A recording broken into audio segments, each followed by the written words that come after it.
దక్షిణాఫ్రికా ఐసీజే కోర్టులో అత్యవసరమైనటువంటి పిటిషన్ వేసింది.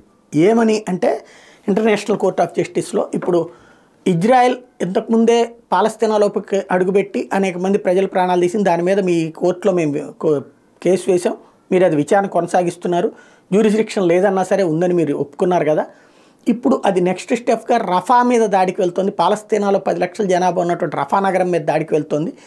దాన్ని ఆపేలా ఉత్తర్వులు ఇవ్వండి అంటూ సౌత్ ఆఫ్రికా ఇప్పుడు ఇంటర్నేషనల్ కోర్ట్ ఆఫ్ జస్టిస్లో, క్రిమినల్ కోర్ట్ ఆఫ్ జస్టిస్లో పిటిషన్ వేసింది. మరి అసలు ఆ కోర్టు ఎవడో చెప్తే వినడానికి ఆ కోర్టు పరిధిలో ఇజ్రాయెల్ ఏమి లేదు, ఆ కోర్టు చెప్తే ఆగడానికి ఇజ్రాయెల్ సిద్ధంగానూ లేదు.